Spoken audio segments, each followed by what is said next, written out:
making the world shrink, which created enormous opportunity for everyone. And the opportunities are big. The big and bright opportunities can be utilized by any people, especially in sciences as well. And government, recently it was announced that they were planning, it's the National Science Congress, which happened in 3rd and 4th at Bhubaneswar. They are planning to go up to 2% of the GDP. You know that Indian GDP is quite high, and 2% of the GDP means we are going to look at huge investments in terms of science. And I'm pretty sure that with that kind of an investment in science and education, we are going to look at a very, very bright future for this country. Thank you very much, and we'll be quite happy to take any questions. Thank you.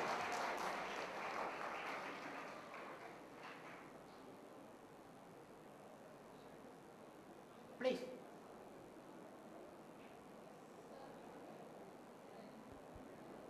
Again, sir. I'm very glad that you took the name of Mr. DuPont, who has developed many products, especially textile fibers and nylon, polyester and all those things. My basic question to you is innovation only a science? Is it not an art? Innovation, can it not be science and art both? I would like to know that. So first of all, identifying what is innovation. Especially within the background of science, I gave you that example of one example of Teflon, where they were trying to do experiments with polytetrafluoroethylene. But the poly or the tetrafluoroethylene, when they did the reaction vessel was corroded at the bottom. It had particles of iron oxide which has formed. It's an iron vessel they have used. We are talking about vessels which are talking about 200 liters, 300 liters. And that experiment he carried out on 24th of December. 25th, as you know, that is Christmas. And the guy who comes on 25th after Christmas looking at, and he finds after the whole bottom, 3/4 of it is covered with a thick polymer of polytetrafluoroethylene. He has no clue why it happened. He tried to repeat that experiment, it failed because he had a very, very clean vessel. And he tried to dissolve it and dissolve it. So the innovation partly comes through that with a prepared mind. It is actually then he worked back and said, looked at the vessel and found. That was the story. Dramatized marginally a bit here and there, but the facts still remind that there was a person who had a prepared mind that in the event something doesn't work or if some other reaction happens. So the innovation there was possible mainly because he had a prepared mind to look for unexpected. So whether you take art or science, you must be prepared in terms of looking for something unexpected things. Yeah, probably it may not work. Okay? So this is something which you have to, over a period, cultivate it. And I know that some of the organizers know about it. I'll tell you something today, what happened. I had requested them to send a car to my residents to come. The car didn't arrive. I waited till 8:50. Then I thought, yeah, it's a bit too late, I'll go to the office, there's some problem. So I took my car and I was driving out. I live in a campus, I was driving outside the campus. I saw a car parked outside. I thought probably this could be the car. Then I parked my car, went back to the driver and I said, whom are you waiting for? It's well outside my campus. Then the driver said, I'm waiting for S.Natarajan. He said, why are you waiting here? Why didn't you come to the inside? So here, it's an unexpected situation. And had I not waited or looked for, I could have driven and gone to my department. So you need to cultivate it, look for always this element of surprise, you have to keep it in you. That's going to be something which is untoward is going to happen, I want to look for it. Okay? So it is a question of getting yourself prepared for situations where something else is happening and you need to adapt and then look for it. So that is the crux of the matter in science. When you want to look for any one of those important, if I can use the word, discoveries or inventions. Okay? Sir, good morning. I'm Sneha I'm lecturer in the Department of UG Life Sciences. So how do you grade the present education system of our country, both rural and urban, in terms of science and technology, and especially in terms of innovation, what you're speaking about? I would like to ask, what are the flaws you find and what are your suggestions? I'm asking this because recently I saw a survey where they had listed out the 100 best universities in the world. And I was sad to see that not a single university from our country was mentioned in the 100 best universities. So why is it so? Excellent question. A thought-provoking one. But the answer I'm going to give you is not going to be very palatable. I can tell you right now, okay? One of the reasons I have already told you. One is, in the youngsters these days, the attention span is 10 minutes and less. It's a universal phenomena, okay? Mainly because we created this monster ourselves. The monster in a way that the mobile, the internet, any one of them, it's created by us. But I'm sure that there are about 200 odd students. If I ask who doesn't hold a mobile now, I don't think anyone is going to raise a hand. So with the result that your attention span is very less, number one. Number two, specifically with respect to India,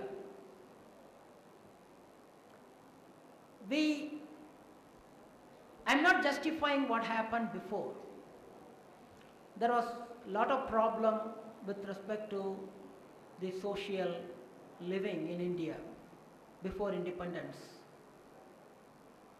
And after independence, Government of India made very conscious efforts to create a social playing ground, which over a period of time now has manifested itself into reservation. And now it has become mandatory in any government funded places, with the result even the government is trying to enforce it even in private. Nothing wrong about it, but sometimes what happens is we try to compromise on the quality. And no problem if there is a person. See, this is a question which is asked again and again in many forums, though closed doors. I can tell you today. There is a person who gets an MBBS degree and an MS degree, but who comes through the entire thing using one of those quotas. And you want to get treated by him? It's a major question. So, the problem lies right there, number one. Number two, so I have told you the attention span and the major problem with respect to the whole country as such. The issue is, even in the West, how they go about and say that the 100 best university or anything is mainly because you go and look at them carefully. They are based on good teachers. They look at it not from the student's perspective. They look at it from the teachers. These teachers are exceptionally committed. And whatever the ills I told you about the general quota, they do it in a different way in the US and elsewhere. They do have it, the equal opportunity employment, which is very good. We must have it. But the thing is, what happens is, probably I have sat in few committees trying to appoint people in government places, of course. You go there, you find this painful feeling of signing a paper where you don't want to take even single faculty, because the committee has already been bought. Corruption in India is very high, very, very high. So with the result, I don't see the reason why we are in this pitiable situation is yet go back and look at it. And I'm sure how many of you had gone to the elections and voted, because we people don't do it. So we can't even question the government's motives, government's thing, because we have not partaken the responsibility of electing a good government. So we don't have a stake in that. So all these yields added, what we are today we are seeing is an added picture with all these things. So that we finally ended up in a situation where we are not able to rise it up. And other than if you look at the IITs, which are the first planning commission, 1952, and the IISc, which even precedes that. So it is, if you go back, these have become benchmarks or hallmarks in terms of excellence. Mainly because you can go back and look at it, it is an open system. So if you promote something like that, probably at some point in the future, it may happen. But the way in which the policies of the government, it's a electoral politics basically, so it's very difficult. So I believe that quite tough. I'm looking at probably with the investment the government is planning, creating new places, we could, the problem is you will have small little places of excellence everywhere. To create an overall for one institute, pretty difficult. Pretty difficult. I don't want, that's what I said, it's very unpalatable, it's very grim. Even sitting in both sides of the table, I find it very, very difficult.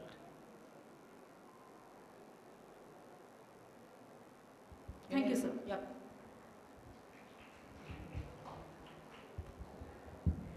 My question is, all of the things that we are using upon this world has been a result of an innovation from our forefathers like Thomas Edison, Isaac Newton, and all those scientists.